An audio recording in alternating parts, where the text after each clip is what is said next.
Good evening and welcome to the latest episode of the Rangers Women's Supporters Group podcast. We've got a full crew tonight. How are you all doing? Good Sunday. Alan, Tired, but it's been a good day. all happy.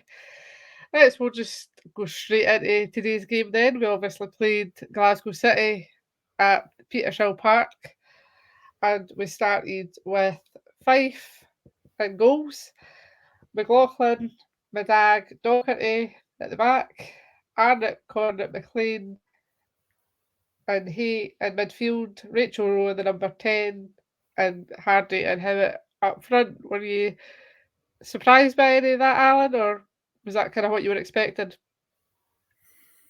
Possibly slightly surprised that Megan Bell dropped out. There was always got to be a question. Either Megan or Rachel Rowe were going to drop out, and they'd both done well last week, and it was just a question of who dropped out. So it's probably quite unfortunate for Megan that she's dropped out, but I did wonder if maybe Joe was going to play Rachel further forward. That's why she played there last week, but we went back to type and had Rachel at the back in her usual position. So really strong team, and it's great to have so many options that we could have picked any team and been quite confident with it. Yeah, Car, what about you? Were you quite happy with it? Good to see Lizzie getting her start again after her long layoff. I was actually for a change happy with the with the team. The only one I was a little bit kind of like, why is Tess in there instead of an actual centre back? But I think it was Alan or somebody said we need experienced players in that team today to start to get things going, and that's what she did, and it worked. So I was actually really happy with the team for a change. For a change. What about you, Graeme? Were you happy when you see the team? I was, and like you have said, I think in the wing, I personally wanted like Lizzie and Rachel Rowe to play because I kind of felt like they're big game players as well. But I kind of think Mia, I was expecting Mia maybe another wing, but it was a pretty good, solid team to be fair. How about you, Laura? What did you make of it, the lineup? Yeah, I think Rachel Rowe being in there was kind of the safest option because she just kind of gets stuck, as we've seen as the way the game went on, she just gets stuck in, and we need her in these kind of big games. I don't know if we can call this a big game anywhere. Glasgow City's that dropped that far down, but she certainly showed why she deserved to kind of start in that number 10 role, doing all the hard work and creating chances. So yeah, was happy with that. So the first half was kind of scrappy, would you say, Alan? We had some chances in that, but it was just we were kind of getting sucked into their long ball, kind of just lumping up the park, and Yeah, it was becoming quite a battle in the first half. They obviously tried to play mind games and. Sorry, I'm not sure if it's me second, but we're just on mute. But they'd obviously tried to play mind games, parading the trophy on the park before the game, and certainly some of the tackles they were putting in were questionable, and we'll maybe talk a wee bit more about the referee's performance as we go, but with them being allowed, it was being encouraged, and we were playing well, but not really getting into any shooting positions, so we weren't really testing Lee Gibson in their goal. But at the same time, at no point did we look under any pressure in defence.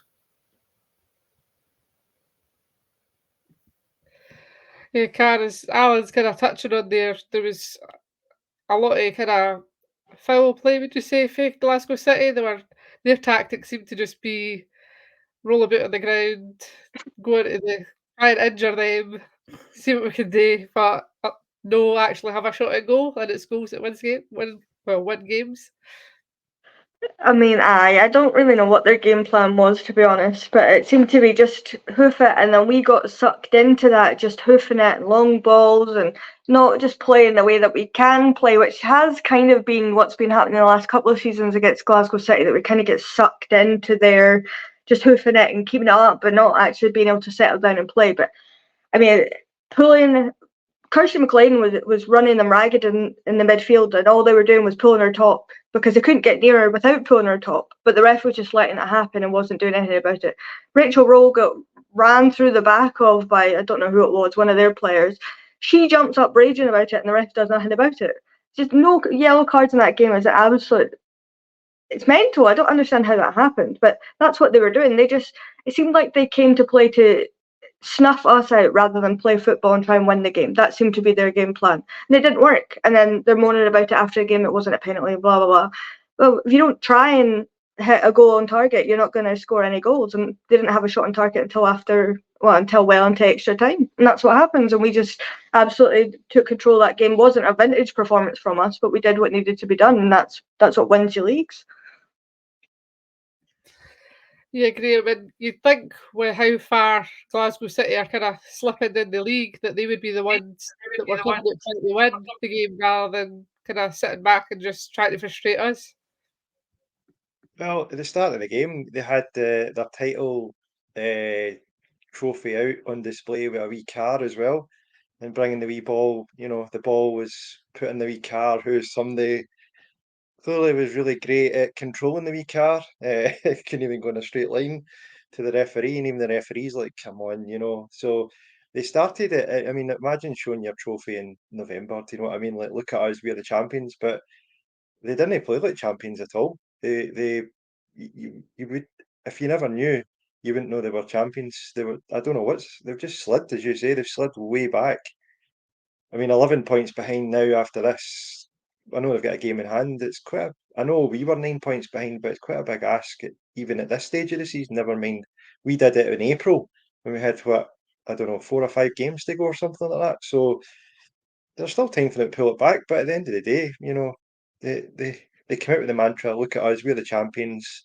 Here's the title," and they just wanted to go down, and the referee fell for it. The referee had a horrific game, in my opinion, and just was giving them free kicks. They would go down with cramp, free kick, anything. But no, Rachel Rowe gets her top pulled, etc. And just carry on, it's fine. I didn't see that. It was pretty poor for what they started the game as. Oh, look at us, we're the champions. What did you think, Laura?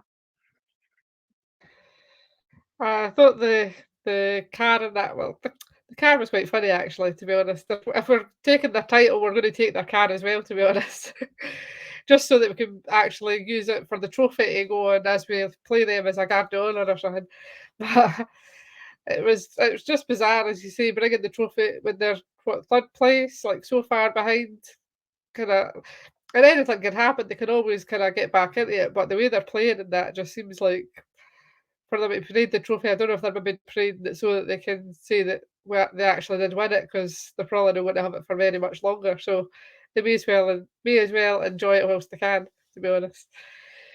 So, Alan, do you think kind of the way Joe's got now, obviously a couple of victories over Celtic, she's kind of beat City, probably should have beat them twice, to be honest.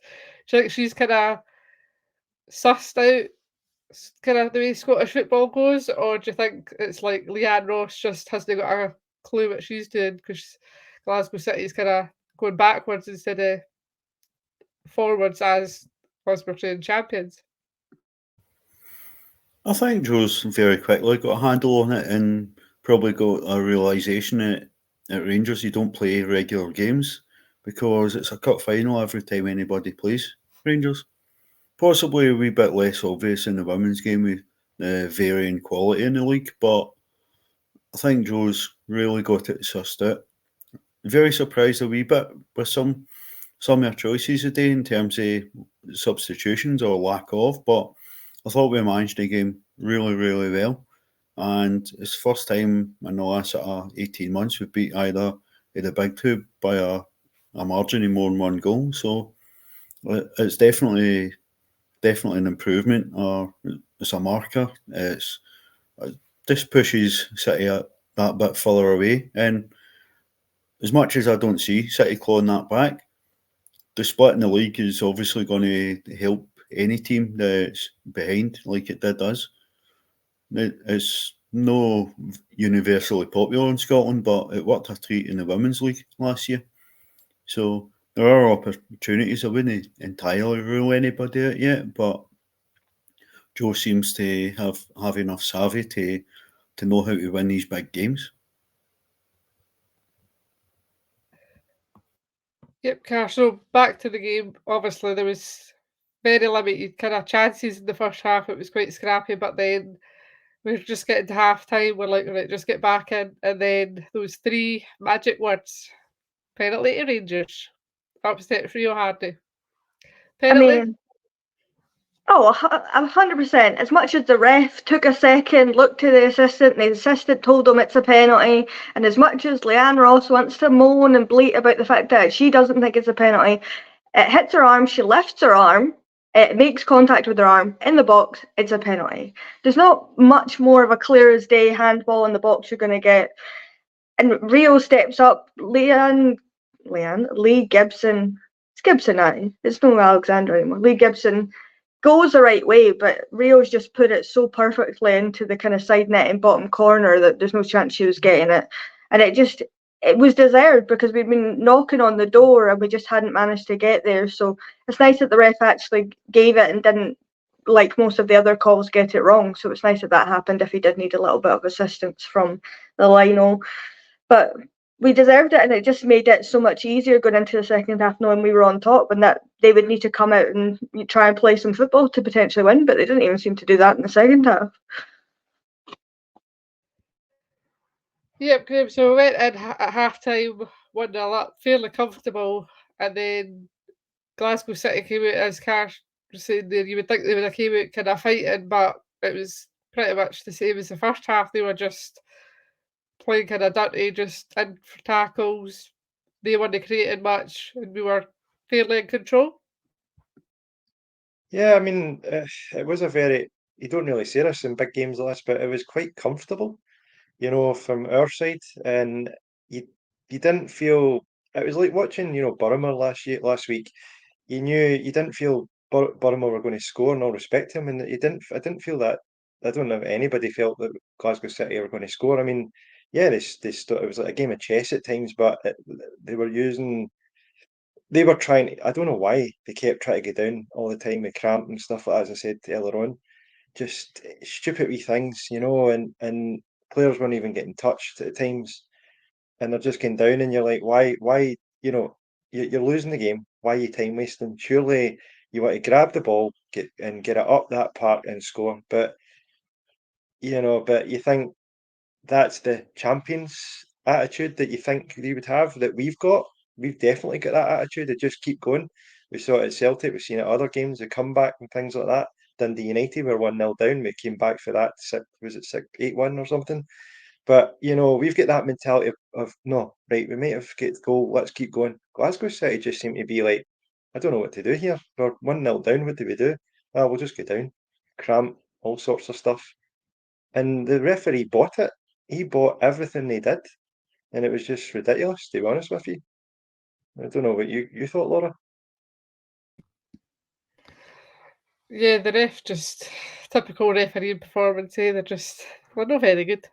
But as we're saying, Alan, there was no too many chances. I think we maybe had the better of the chances, to be honest. And then there was a return for Sarah Ewan, so good to see another player back. She came on at 73 minutes for Kirsty Howard.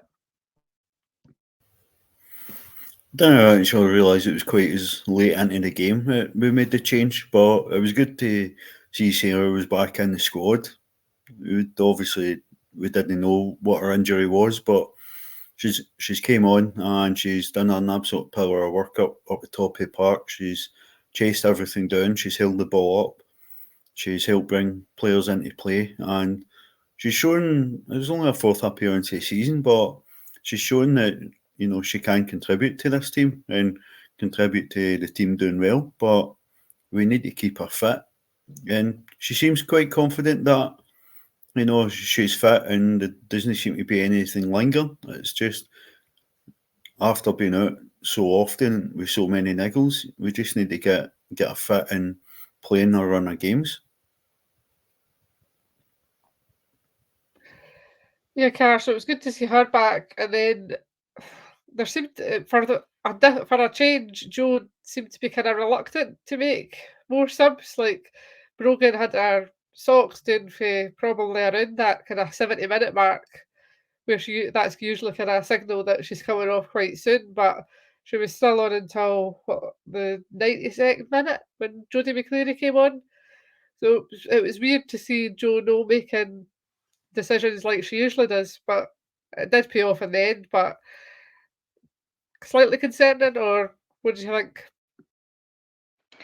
No, it was a weird one because we kept kind of saying Brogan needs to come off. She's done, like she's no running at things the way that she normally would. She's obviously struggling a bit with her calves or whatever, and then just kept going on. Libby went out running, after Sarah had come on, there was subs. Jodie was out warming up, and there was no movement, nothing was happening, and we were kind of thinking, what's going on here? But I wonder if she's maybe thinking, well, we've got Montrose next week, so she can rest those players that she's basically given the full game to today, and we'll get everyone else, the young team essentially, and the kind of fringe players on next week. But I fully trust Jo. I fully trust everything that she's doing. She's doing a fantastic job already. She seems to have got it all worked out, and she's got the team all, singing off the same hymn sheet. So if she wants to make subs in the 93rd minute to, shore us up, then I will fully back her, whatever she wants to do, as long as she brings that trophy home at the end of the season. Yep. So then, obviously, Jodie McCleary came on the 92nd minute, and then on the 94th minute, because there was like 7-8 minutes, and then it ended up being about 10 minutes added time. Graeme, so we got our second goal, sealed the game in 94 minutes. Rio Hardy getting us 2-0. That was phenomenal because you had like Sarah was running down our right side and Rio was running down the left, and I think there was like two City players in the middle, and you're thinking maybe is Rio going to, they were like running so fast and together at the same speed, and you're thinking is maybe Rio going to pass the ball to Sarah who had a free hit basically for a goal, but Rio just like you think that's an impossible goal, and she just took past the Glasgow City defender and just beat Lee Gibson. Absolutely stunning goal because it actually looked harder, from where we were standing looked like a really hard angle because it looked easier. Sarah was, as I say, she was bang on line with Rio at the time. But aye, absolutely brilliant goal. Just just to seal it, isn't it? Just to seal the game. Yep, then after that, Alan, that's when it kind of, Glasgow City kind of seemed to click into place and want to actually try and score, which was bizarre when it was so late on and they were so far behind in terms of the way they'd been playing. But I think that was finally when they got like a couple of shots on target, like the 93rd, 94th minute. Yeah, it was overall a very sort of disappointing performance from City. Anybody would expect they'd offer a lot more, but partly that was down to Lauren Davidson being kept quiet by having to concentrate and keeping Lizzie Arnott quiet. And she done a lot of good work, and Lizzie wasn't as involved as maybe she has been the last couple of games since she came back, but it completely nullified the danger to us, the Lauren Davidson, who's caused us problems, no end of problems in the last sort of couple of years. So they've lost their goal threat there. They lost their goal threat in Brenna Oliveira, who's probably going to, you'd imagine that looks a bad injury she got, and I'd expect you'll not see her play for a few months. So all in all, City really contributed very little. They've got good ball players in the middle of the park, and they just never had a foot in the ball at all. They created very little, and Jenna had such a quiet game. They didn't even press her too much when she had the ball at her feet, and that's where most people get paranoid with Jenna when the ball's at her feet. But City didn't even press her. Yeah, apparently Brenna Oliveira, it's her Achilles she's done, so she's probably going to be out for a little bit of time. So I thought that instantly. Hopefully she does make a speedy recovery, even though she is obviously one of them, but still. But Car, so then we kind of sealed the game 2-0. Their threats just, as Alan said, Jenna done really well to make comfortable saves, to be honest. And then Rachel Rowe got a well-deserved 3-minute break and Megan Bell came on. What did you think of Rachel Rowe's performance today? I mean, she's up there with player of the match. I think she was tremendous. I feel like her middle name now needs to be Rabona, because there's no reason for her to do that. She's chosen to do that just for a bit of thrill and a bit of excitement in the game. She could have just passed it to Rachel McLaughlin normally, but she decided to do that, and for that I love her for it, because it's just, there's no reason to do it. But she's getting hacked to pieces the entire game, especially that first half, and she's just shrugging it off and going again, and she's just doing the same thing. She's just so class as a player. And I want her to get a goal next week, because she needs it. She needs a wee goal just to kind of show her up. She's perfect in every other way, so a wee goal and she'd be absolutely flying. But she's tremendous. And I would say, realistically, other than Jenna having nothing to do all game, bar one easy save in the 99th minute or whatever it was, everybody did really well. Tess had an incredible game in centre back. She's really made that role her own now, which is bizarre when we've got centre backs other than Kathy being injured and probably injured for another little bit. But everybody played it incredibly well. So from Jenna right up to Sarah Ewens at the end of the game, and Megan Bell when she came on very briefly. She didn't really do anything wrong, but she didn't have much time to do anything right or wrong. I don't think she had a couple of minutes and got to celebrate at the end because she was on the pitch at the time. But it'd be nice for her to get some more game time. But with the way Rachel Rowe's been playing, it's very difficult to get them both on the same team at the same time. Yeah, definitely. Just that strength and depth again. So, Graeme, we'll go for player of the match then. Car's kind of pointing towards Rachel Rowe there. Would you agree, or would you go with somebody different? Yeah, and I think the obvious ones, you have to say Rio, but yeah, I think Rachel Rowe just ran that show and helped, was a creative player we needed in the park to help for these goals. So I would say for that reason, Rachel Rowe would be me. What about you, Laura? Yeah, I would say Rachel Rowe as well. She just done exactly what we expected she would do in this kind of game. Just phenomenal, and the wee bit added skill and flair just for the sake of it was just the icing on top of the cake. What about you, Alan? I thought you could probably make an argument for many of the players. I thought Chelsea had an outstanding game. Kirsty McLean beside her. Both of them absolutely dominated the midfield. They were everywhere. They covered so much ground. The passing was good. Taking the ball under pressure when they did actually have pressure, the composure he showed. They were always there for teammates, but we've obviously touched on how good Rachel Rowe was, but I thought the game was so much more comfortable because Tess led the line so well at the back. Nothing got past.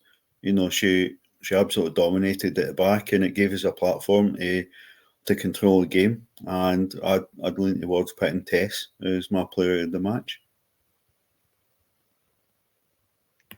A very good choice as well. So next up we play Montrose next Sunday back at Broadwood. Currently it's in a 4 p.m. kickoff. I'm not 100% if the tickets are on sale yet, but do you expect many changes at that game, Car, with it being Montrose? They have been having a few good results recently, but shouldn't be too much of a threat. No, I'd like to think that Joe will maybe rest some players. Maybe Brogan will get a wee rest, get Mia back in, or give Jodie some more game time, get Laura Berry and Ailey Austin some more game time, and just give everybody a bit of a rest going into the international break. Maybe ones that are maybe feeling it a little bit, but it's still a game that we need to win. So I'd imagine she'll go quite strong starting it off. Get us in half time with a few goals, under her belt, and then at halftime make a few subs and change what needs to be changed. But as much as Montrose have been making a bit of a comeback against kind of the lower league teams, I don't see us having much of an issue against them, especially at home. Big pitch, players love to play with the width. We do really well with the wingers, so I'd imagine it'll be very comfortable and hopefully some game time for the young team. Yeah, what about yourself, Graeme? What kind of team would you put out next week? It's a tough one, but yeah, I would, given the international breaks coming up, maybe rest, Lizzie. She's been playing solid the last few weeks. Get Mia back in, because it's been a wee while since Mia's played for the start. Get Jodie back in. Actually, I would play Sarah Ewens for the start, actually, and give Kirsty a rest, because she's been playing out her skin as well. Just mix it up a wee bit, and maybe get game time for, as Carl said, for the younger ones as well, who are maybe coming through the academy as well, that are maybe sitting in the wings ready to go.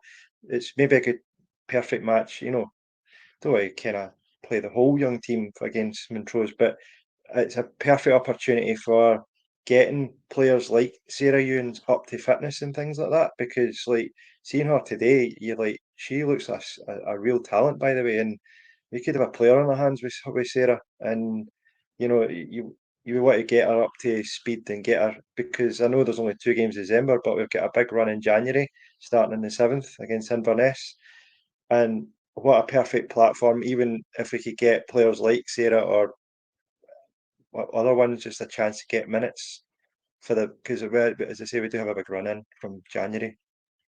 What about yourself, Laura? Would you change anything? Yeah, well, I think I would give Lizzie the game next week, just because obviously she is still coming back for the injuries. Maybe not the full game, but at least 45 minutes. So you say bring in like Sarah Ewens, even maybe like Laura Berry, and that getting 45 minutes, just to kind of give her a run. Ailey Austin. But I think she will probably still start fairly strong, and then it'll be a case of like changing it kind of second half, bringing on the changes and that. What about yourself, Alan? What would you pick for next week? I think it might be an opportunity maybe to give Rachel or Nicola a rest at the back, and possibly both. Let's face it, we could afford to give both of them a rest before they go away on international duty. Or you've got Ailey and Michelle could easily step in there. Or could easily see Kirsty McLean getting a rest. Libby Banks could come in and play with Chelsea there. And as Graeme said, it'd be a good chance to see, if no Sarah Ewan start, maybe Laura Berry starting and give Kirsty Howitt a rest. If it was about 73 minutes Sarah came on, then she'll probably get brought on about 60 minutes next week and just build up a sort of game time for there. But great opportunity to see some players get first goals or add to their goals. We spoke to Chelsea after the game and she's not scored for a while. So, we best will in the world with Montrose, we should be going into that game flying and absolutely hammering. They are playing midweek, so they're a part-time team, being asked to play 3 games a week. So we should be taking advantage of it, as sort of cynical as that may be. Yeah, obviously they're playing Glasgow City midweek. Every chance to take points off of them, to be fair. But do you think them playing that kind of midweek game makes them even kind of weaker against us? Is that it's probably the best time you can play them when they're going to be that kind of tired? We scored quite a few against them last time, so what would you think it would be next Sunday score-wise? Yeah, I think it probably won't help them because there seem to be a lot of people that are, full-time work or younger, kind of not kids, but teenagers that are at school or also have work, so they're not got the luxury of resting and training during the week and not having to do a full-time job and then having to play against Glasgow City, which realistically, like, as much as I'd love them to draw or drop points, I don't really see that happening on Wednesday, to be honest. But you never know, stranger things have happened. I'll go conservative because I think the last time I did it I got it wrong, so I'll go a little bit less and I'll say 9-0. What about you, Graeme? Score? And maybe a first goal scorer as well. We'll go for that. Do you want to go with your goal scorer, Kath, before I jump in? Rachel McLaughlin. Seeing as I'm her number one fan apparently these days.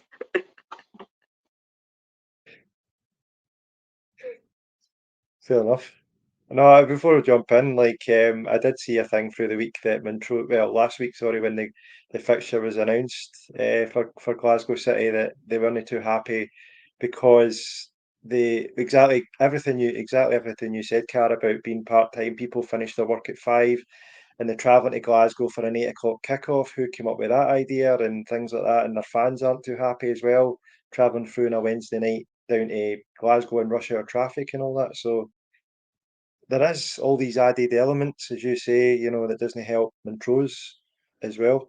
But the predictor will say I'll stick with Rachel Rowe. She didn't do it today, but she's due a goal, Rachel Rowe, and I'll go for 14-0. What about you, Laura?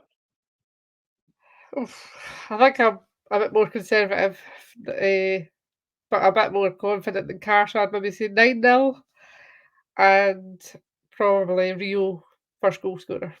Alan, score? I think we'll probably go for a perfect 10, and let's face it, a fairly safe bet for first goal scorer through the season will be Rio Hardy. So plenty of goals next weekend. So I have just checked, and tickets are on sale already. So we're all predicting a goal fest. So get along to Broadwood, 4 o'clock kickoff, and you'll see hopefully lots of goals. It's probably going to be 1-0 to us now because we've all just predicted so many goals. But that will be a few goals. So get along. Tickets are on sale, and we'll hopefully see you there.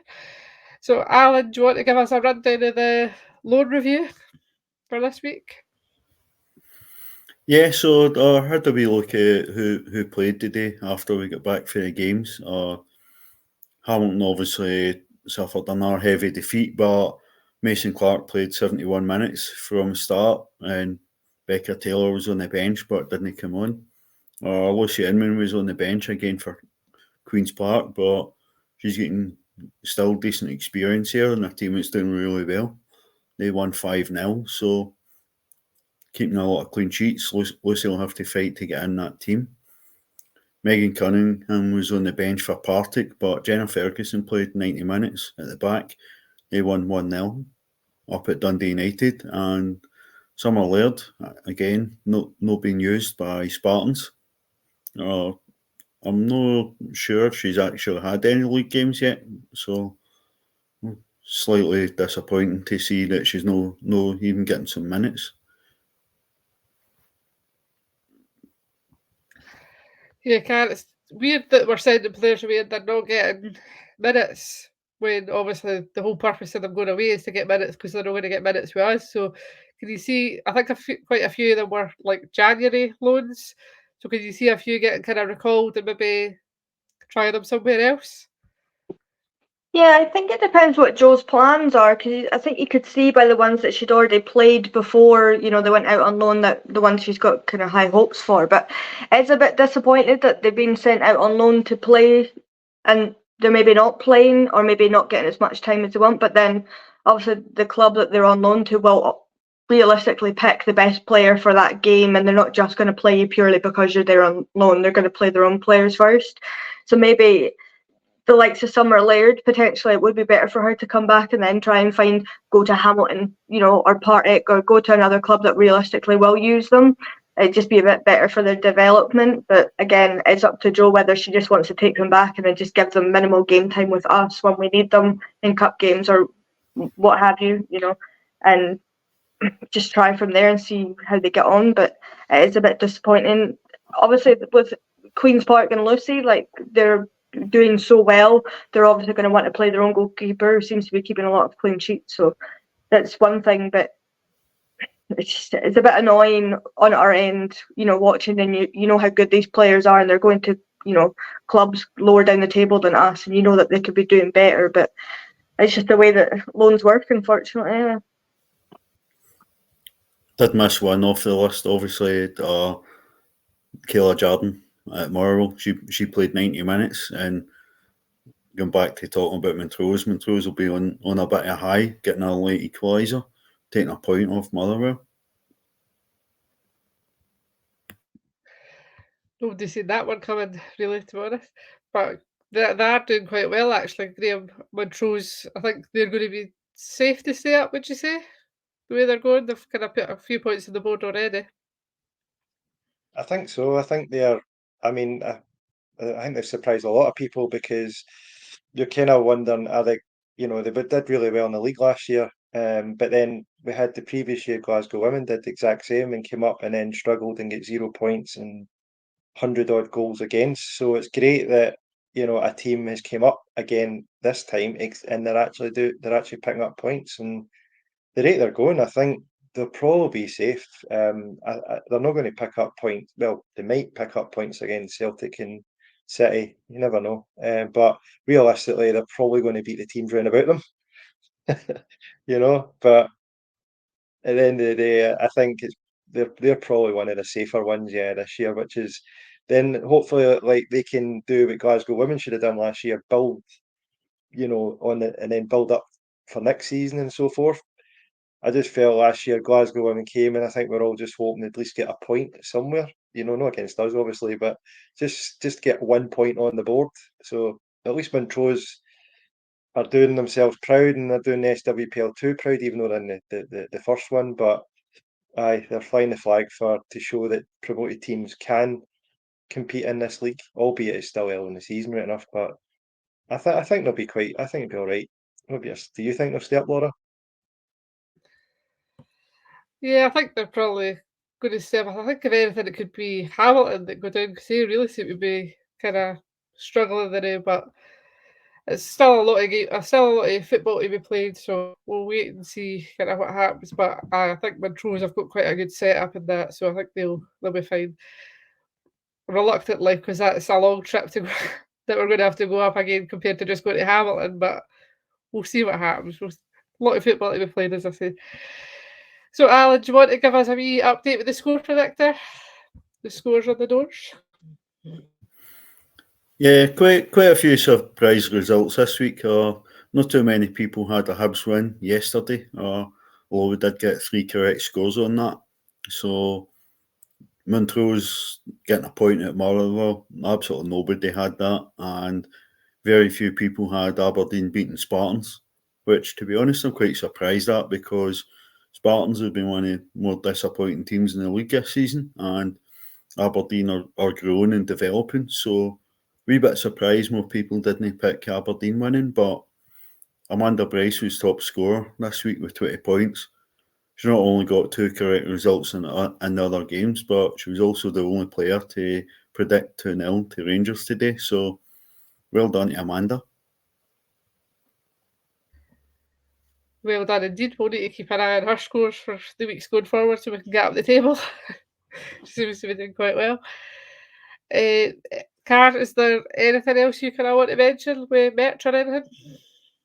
Well, the scarves have finally arrived, the new ones. We've got fleecy scarves now available, hats, autograph books, badges. We've got a full plethora of merch now available, which it's always nice to see. Even at the game today, people with there was a wee boy with his wee hat, with a quite large hat on actually, but it fit him quite well, and it looked really nice seeing everybody with their scarves and their hats, and getting their books signed and all that. It's really class to see. So we've got loads of stuff available. Also, the bus is still available. The bus to Aberdeen in January is still available if people want to book on the bus, because that would be nice if we can all sit together and have a wee chat on the way up to Aberdeen and you don't need to drive your own car.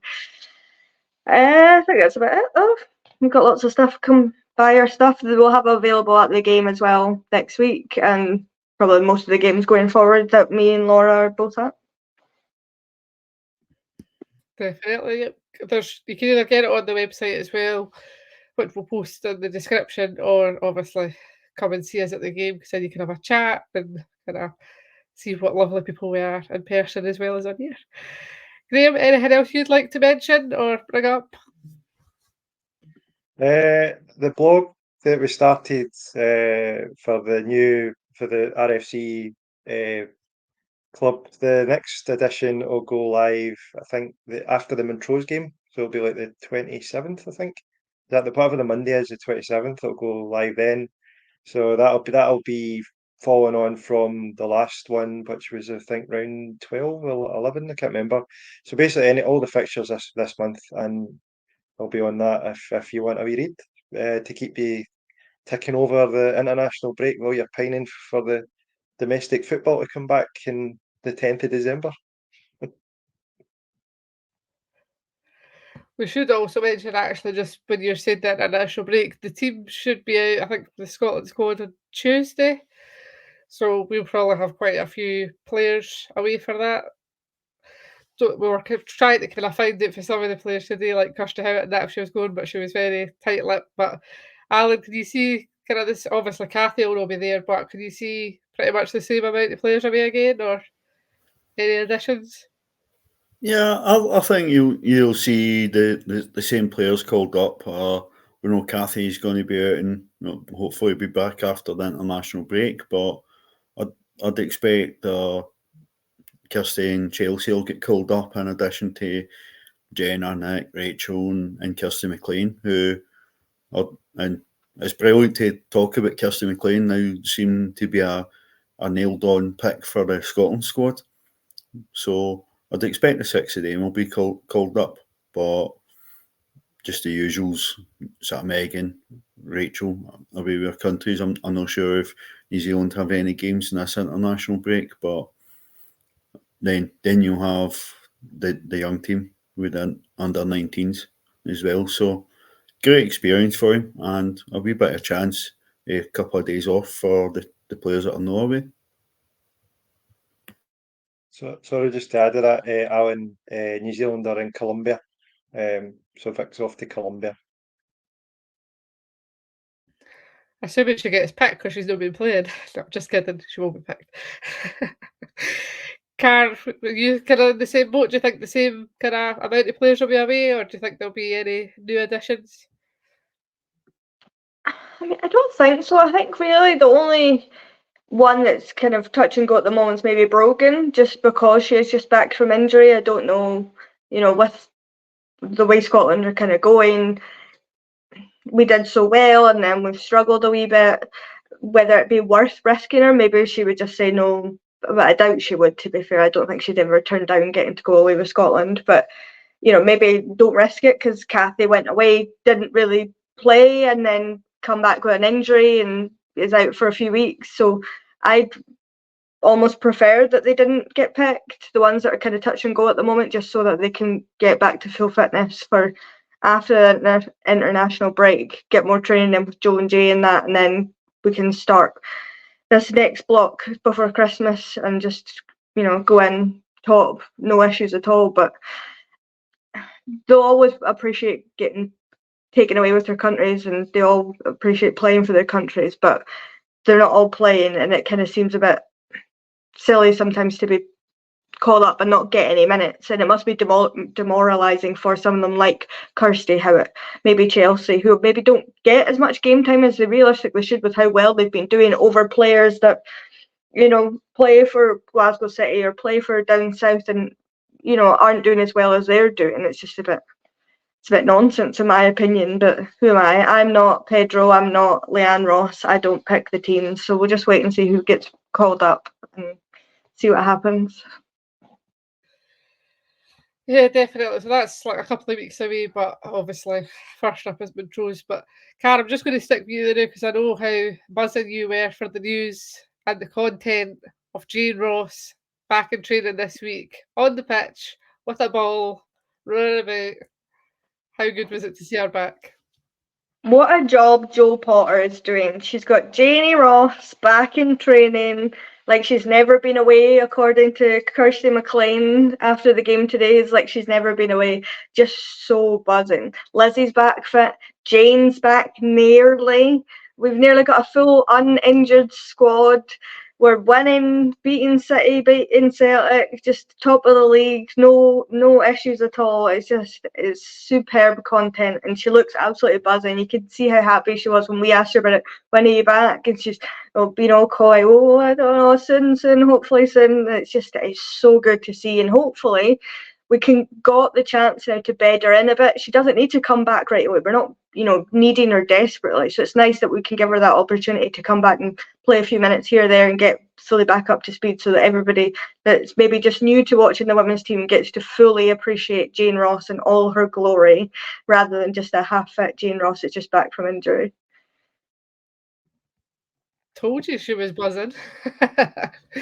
So, Graeme, as we're talking about Jane Ross, so good as obviously when we spoke to her a couple of weeks ago, she was kind of saying January, but then today she was kind of saying maybe a few weeks away kind of thing. So good that she's obviously making good progress now and might be back sooner than even she kind of expected. It's absolutely brilliant. It's credit to the medical staff as well, because we were saying last year in the men's team, it felt like everybody was injured. Like, I think, what's wrong with this medical team? Then it was happening to us in the women's team as well, and you're thinking, what's going on? But this season, it's just a different altogether. Because if you think about where we were in July, getting into that pre-season cup, Queen's Park in Glasgow City, how light the bench was, and we had that, is Kayla coming back or not? And it was not fair on her development either. Like, she's getting recalled for loan from Motherwell and all that kind of stuff. And look at the bench today, in November, and then you're hearing the news of Jane Ross, and then add to that Sarah Ewens is coming back to fitness, then add to that Lisa is coming back in the new year as well. As you say, January, I mean, this is people are usually at this time of year, it's the opposite. Like, we were in that position last year where we were decimated in defence at one point last year, and this year we're talking about January, we're going to have a full complement of players, and you don't want to jinx it, but you're thinking, do we really need to jam January transfer window? Because I would hate, it would be a shame to bring somebody in unless we absolutely needed to. Do you know what I mean? Because that team is phenomenal. But I don't know how you feel about. I know January transfer windows, but do you bring anybody in knowing that you've got you've got players coming back? What do you do? Alan, do you want to answer that one? Not like you to dodge a question, Laura, but I think you need to be really careful in bringing players in January. But we've seen before that even one, maybe two additions just to freshen up for a charge on honours for the rest of the season can really make a big difference. But we've got a really good group just now. It seems really well together. They're fighting for each other. They're working well together. They're supporting each other, and most importantly, they're playing really well. So you can't just go and bring people in for the sake of bringing people in. They need to be somebody that's going to be the right fit, add to the group, and add to the team. Car, anything else to add to that? Honestly, I don't know if I would bring anybody in. As long as we can get Kathy back up to speed, we've got Michelle in there. We're playing a back three, so, barring, God forbid, Nick or Rachel McLaughlin getting injured, we seem to be all right. Ailey Austin stepping up and doing really well. Mia McCauley stepped up and doing really well. Laura Berry stepped up and doing really well. I would rather have the young team in who already know what they're doing. They've got Joe's system sorted out. They're doing quite well. Then bring in somebody brand new that potentially is going to be like, I need to play more over 16, 17-year-olds, when it should be the other way around. We should be trying to get the academy graduates into the team as much as possible over somebody new that we've got to maybe pay a bit of money for when we don't need it at this moment. I might come to regret that in February when we've got a decimated squad with injuries again. Hopefully not, touch wood. But you never know. I don't think at this moment in time, looking at the January, I don't think we need anyone other than giving the young team a 5-year contract. All of them: Laura Berry, Ailey Austin, Mia McCauley, Jodie McCleary, Kirsty McLean. Give them all a 5-year contract in January. I think we'll just end on that positive note. Everybody's very positive. We're not need any players. We're going to save money. We're going to win titles. We're buzzing. But no, as you say that, and I dodged the question, but I agree with both of you. I don't think there's any point bringing anybody in for the sake of bringing anybody in. If we maybe get a couple injuries or whatever, then bring somebody else in. But because Joe's obviously going to have good contacts, but as you say, we've got the young talent there and that we can bring through in defence, midfielders, even up top. So we're fairly well covered. And then if we needing even a goalkeeper, Lucy Edmond can come back in as well. We've got a World Cup goalkeeper in Vic. So that we're sorted everywhere. So I wouldn't really say we need to bring anybody else in unless disaster strikes. But I think we're all right there. So yep, all good. Jane's coming back, Lisa's coming back. Happy days. What about just a curveball here? If you had to sign one player in the January transfer window, what about a permanent transfer for Libby Vance? Could that be the one? Possibly. Depends how much more game time she gets, but yeah, she's a good player, but it depends if she wants to stay. And if probably she would if we got like Champions League, but who knows? Car Alan, any input I should have said. I mean, I'd take her. I'd 100% take her. She looks class every time that she has played for us. I'd 100% sign her. She's young enough that, you know, we can get her into our system and get her playing how we want her to play. I don't know if she would. All her family's down south. She obviously has come through the Brighton Academy, so whether that's something that she'd be interested in. But if it was point blank, would you sign her? If I say yes, we get her, I'd say yes. I'd have to agree with that. Based on what we've seen so far for Libby Banson, she's clearly got potential to develop even more. You know, if we get a chance to extend her stay at a club, you know, I'd be definitely looking into it. But look, interesting to see we had an attender at the game, James Bisgrove, keeping an eye on what's happening. So hopefully he's seen just how much people care about the women's team and the support that we had at Petersill Park today, which was tremendous. Yeah, I think that's the first kind of game we've actually seen a bit. It's probably because at Petersill it's quite open, so you do kind of notice these people more. But we've had directors at that other games. But yeah, good to see Car that he was there and kind of keeping an eye on things. Yeah, I think it was probably the perfect opportunity for him to do so with there not being any men's football this weekend, other than, you know, because it being an international break. But I guess he's got to keep a close eye on what's going on, where the money's going, how the team's performing, speaking to Joe and various players, Kathy, and, you know, they had a wee word. So it's nice to see that the club is really sticking to that one club mentality where it's all under one roof. So it's nice to see a few kind of media partners were there as well. Nice to see, you know, make an appearance. So it's nice to get more eyes on the women's game, and obviously a good result, so everybody will be buzzing about it. Yeah, Graeme, also nice to see Amy McDonald kind of back. She was doing co-commentary for BBC Alba, but Joe and the players obviously were all quite happy to see her, so it was good to see her back and kind of keep her in with the football, because she doesn't seem to have announced a new job as such, but she's obviously maybe going to do some media stuff and that, so it was good to see her back and still kind of amongst the football. 100%. And obviously, like, she brought Joe in, so they've got a good rapport anyway. And maybe that was our mantra, was maybe like Malky, they had a plan in place this whole time and we just didn't know about it. Maybe she was planning to finish up, but her last role was to get high caliber manager in Joe Potter to come in and just say, right, I can hand over the team in a good place. And it is in a great, in fact, it's in a brilliant place. You know, it's been a really good transition from Malky to Joe. You know, it's been brilliant. But it's good to see Amy still involved and do co-commentary. Yeah, it's great because, you know, you don't forget people like Amy who have contributed what she's contributed. So it's good that she's still respected that way by current team, plus obviously new management and Joe and Jay for that matter as well. Yep, definitely. So we'll leave it there. I think we've covered quite a lot of ground tonight, so we'll kind of just wrap up there. As always, my thanks to Alan, Kat, and Graeme for joining me tonight.